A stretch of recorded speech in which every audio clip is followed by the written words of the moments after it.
Hi there. Welcome to day 5 of Learn 200 Idioms in 20 Days. Today we're going to be looking at music idioms. So before we start, please click on the subscribe button below and turn on the bell notification so that you don't miss any of the videos that I upload. So let's look at number 1. Number 1 is elevator music. Elevator music is really pleasant but boring music that you hear in an elevator or maybe in a doctor's office or maybe if you've been put on hold on a telephone call. It's really doesn't have a beginning and an end and perhaps doesn't have any melody at all. But it's called elevator music, very pleasant but boring music. Number 2 is to ring a bell. When something rings a bell, it sounds really familiar to you. Let's say someone asks you, oh, do you remember that guy we used to work with? And he used to ride a motorcycle, and you think, no, I don't really remember him. Oh, I think his name was Bob. Oh, yeah, I remember Bob. So it rings a bell with you. It encourages you to remember someone or something. A piece of information really clicks with you, and it really helps your memory of someone or something. Number 2 is to sound like a broken record.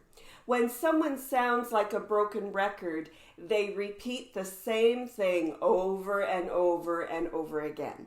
This is maybe something that a lot of teenagers or children complain about with their parents. Oh, Mom, you sound like a broken record. You're always saying the same thing over and over and over again. Number 4, to blow your own trumpet or your own horn is to proudly boast about your own abilities or successes. Sometimes it's better to have someone else blow your horn or someone else compliment you on your abilities or your successes. But sometimes people take that upon themselves and they boast about something that they've done or something that they have accomplished. They blow their own horn or they blow their own trumpet. You could also say that. Number 5 is to blow the whistle on somebody or someone. To blow the whistle on someone means to report either illegal or unacceptable or unethical behavior that someone has engaged in. And you might blow the whistle to your boss. You might blow the whistle to the police.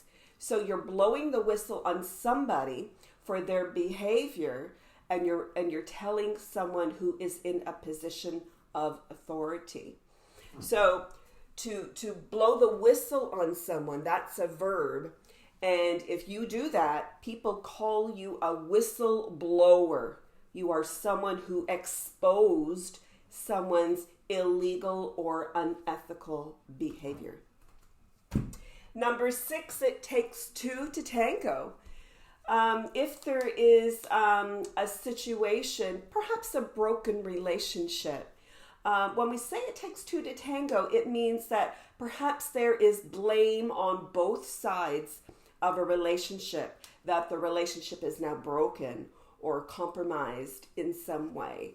So it's a way of placing responsibility or perhaps again blame on both sides of a situation. Number 7, fit as a fiddle. When somebody is fit as a fiddle, they are really physically fit. Maybe they are marathon runners, or maybe they work out a lot, or they lift weights a lot, and they can say that of themselves. I'm fit as a fiddle, or you can say it about someone else. It means that they are physically very fit.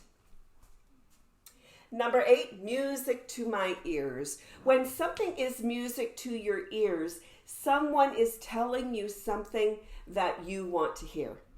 They're agreeing with you about something, and you say, oh, it's music to my ears to hear you say that, because I think exactly the same way.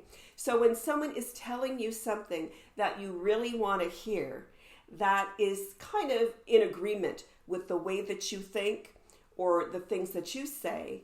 It's really music to your ears, really pleasant to your ear to hear that. Number 9, to march to the beat of your own drum means that you do your own thing. You are not influenced by anyone else. You have a mind of your own, you have an opinion of your own, and you have ways of doing things that don't depend on how other people are doing things. So you really march to your own drum. You march to the beat of your own drum.